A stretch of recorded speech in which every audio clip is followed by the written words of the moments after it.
샬롬. 하나님의 말씀을 가까이 하는 여러분들에게 하나님의 사랑과 축복이 함께하기를 기도합니다. 제가 기도하겠습니다. 하나님 아버지 감사합니다. 오늘도 우리에게 일용할 양식을 주시고 말씀을 통하여 우리를 먹이시고 새롭게 하여 주시니 감사합니다.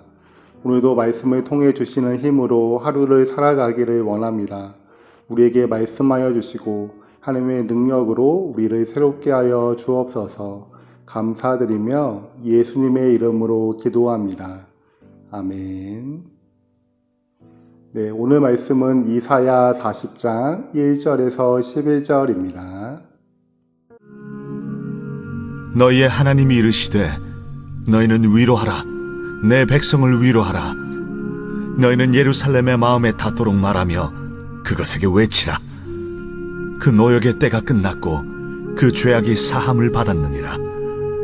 그의 모든 죄로 말미암아 여호와의 손에서 벌을 배나 받았느니라 할지니라 하시니라. 외치는 자의 소리여 이르되 너희는 광야에서 여호와의 길을 예비하라. 사막에서 우리 하나님의 대로를 평탄하게 하라. 골짜기마다 도두어지며 산마다 언덕마다 낮아지며 고르지 아니한 곳이 평탄하게 되며 험한 곳이 평지가 될 것이요 여호와의 영광이 나타나고 모든 육체가 그것을 함께 보리라. 이는 여호와의 입이 말씀하셨느니라. 말하는 자의 소리여 이르되 외치라. 대답하되 내가 무엇이라 외치리이까 하니 이르되 모든 육체는 풀이요 그의 모든 아름다움은 들의 꽃과 같으니 풀은 마르고 꽃이 시들면 여호와의 기운이 그 위에 불미라. 이 백성은 실로 풀이로다. 풀은 마르고 꽃은 시드나 우리 하나님의 말씀은 영원히 서리라 하라. 아름다운 소식을 시온에 전하는 자여 너는 높은 산에 오르라. 아름다운 소식을 예루살렘에 전하는 자여 너는 힘써 소리를 높이라.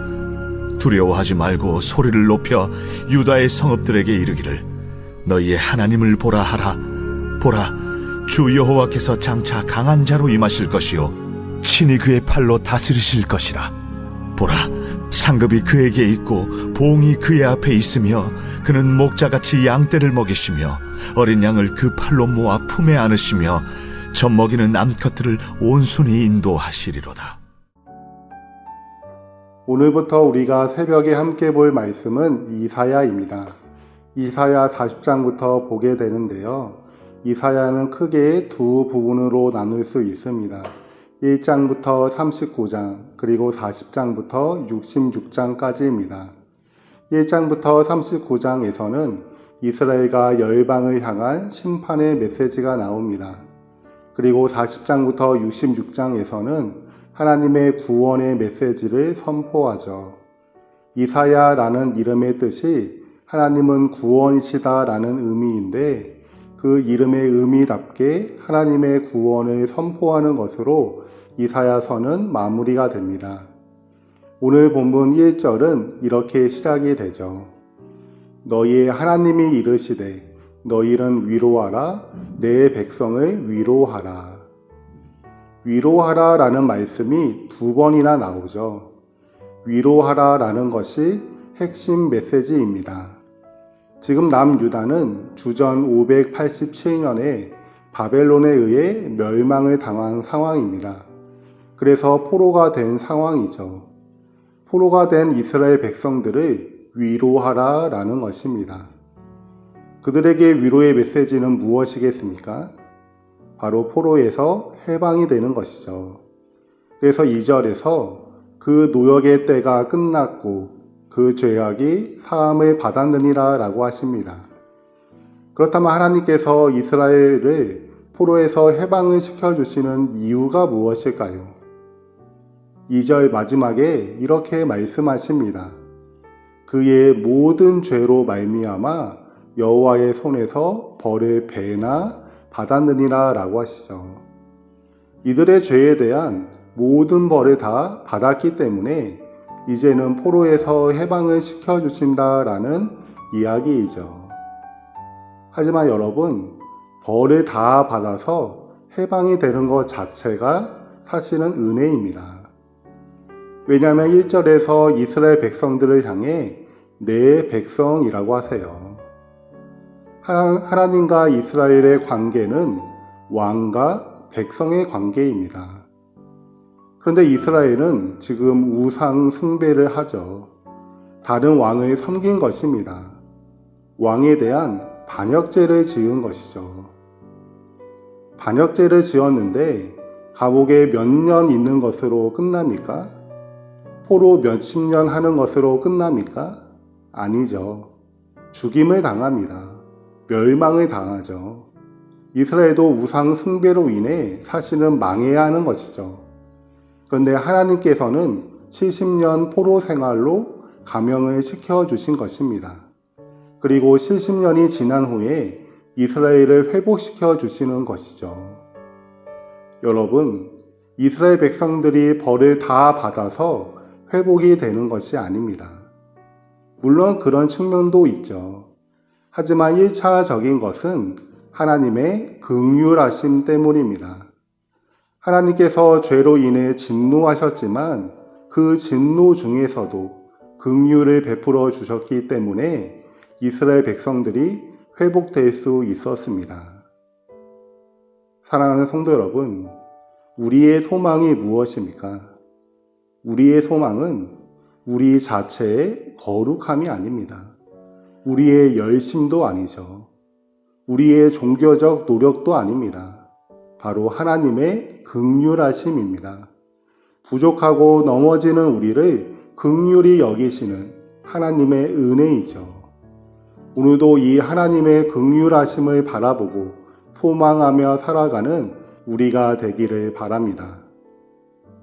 하나님은 이스라엘 백성들을 포로에서 해방할 것을 말씀하시죠. 하지만 지금 이스라엘 백성들은 바벨론의 포로로 있습니다.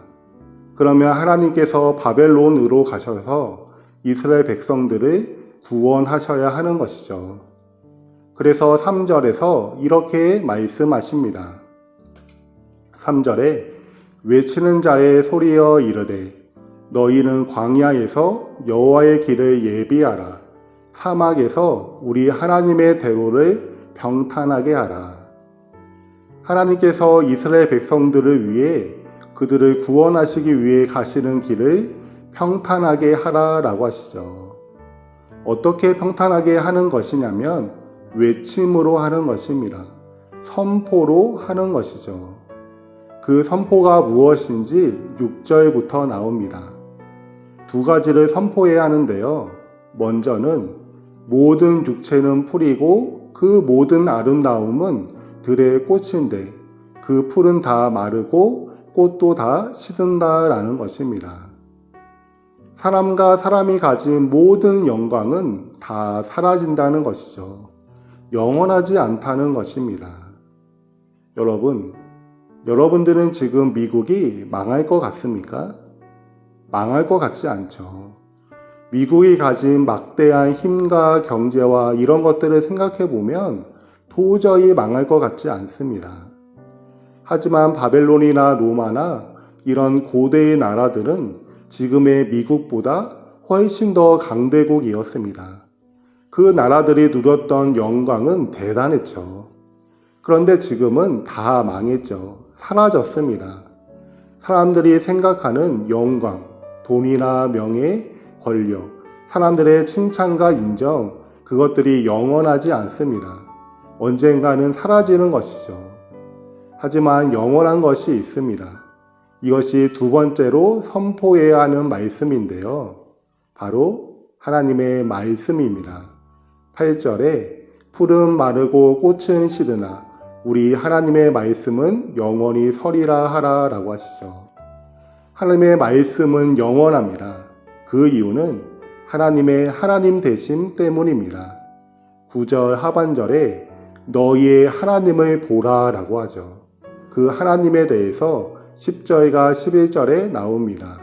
10절에 보라 주 여호와께서 장차 강한 자로 임하실 것이요 친히 그의 팔로 다스릴 것이라. 보라 상급이 그에게 있고 보응이 그의 앞에 있으며 라고 하시죠. 하나님을 왕으로 이야기하고 있습니다. 그것도 전능하신 왕, 주권적으로 다스리시는 왕, 그래서 상과 벌을 주시는 왕으로 말씀하고 있습니다. 그런데 이스라엘은 우상을 숭배했죠. 그렇기 때문에 벌을 받는 것, 멸망을 받는 것이 맞는 것입니다. 그런데 그 왕이신 하나님께서 11절처럼 목자같이 양떼를 먹이시며 어린 양을 그 팔로 모아 품에 안으시며 젖먹이는 암컷들을 온순히 인도하시는 분이십니다. 사랑의 왕이시죠. 긍휼이 풍성하신 만왕의 왕이 되십니다. 그렇기 때문에 여러분, 하나님의 말씀은 취소되지 않습니다. 왕이시기 때문에 그 누구도 취소시킬 수 없죠. 또한 사랑의 왕이시기 때문에 하나님의 마음도 바뀌지가 않으십니다. 그래서 하나님의 말씀은 영원한 것이고 우리에게 영원한 위로가 되는 것입니다. 우리 사람이 추구하는 자기 중심적인 영광의 덜없음과 하나님의 하나님 되심, 바로 하나님의 왕 되심과 긍휼하심을 선포하라 라고 하십니다. 그 선포를 통해 백성들을 위로하라 라고 하시죠. 그리고 이것을 선포한 사람이 신약에 있었습니다. 바로 세례 요한이죠. 세례 요한은 회개를 선포합니다. 그래서 사람들이 자신의 죄를 깨닫고 예수님을 믿도록 하나님의 구원이 임하는 길을 준비하는 역할을 하죠. 사랑하는 성도 여러분, 우리가 회개할 수 있는 근거는 무엇입니까? 그것은 하나님의 긍휼하심입니다. 비록 우리가 죄를 짓지만 그럼에도 우리를 여전히 긍휼히 여기시는 하나님, 그래서 그 사랑하는 아들이신 예수님께서 우리를 대신해서 죽으셨다는 것이 우리의 회개의 유일한 근거입니다. 사랑하는 성도 여러분, 우리 안에 있는 우상은 무엇입니까? 하나님 외에 내가 더 사랑하고 더 추구하며 이것이 없으면 내가 망할 것 같다라고 여기게 되는 우리의 우상에는 무엇이 있습니까? 여러분, 우상은 덜없는 것입니다. 사라지는 것이죠. 영원한 것이 아닙니다. 여러분들을 영원히 지켜주지 못합니다. 그 우상을 버리시고 하나님께로 돌이키시는 은혜가 함께하기를 바랍니다. 하나님의 긍휼하심을 바라보고 회개하시기를 바랍니다. 그래서 하나님의 영광을 보고 하나님의 참된 위로를 경험하는 우리가 되기를 예수님의 이름으로 소원합니다. 아멘. 네, 제가 기도하겠습니다. 하나님 아버지 감사합니다.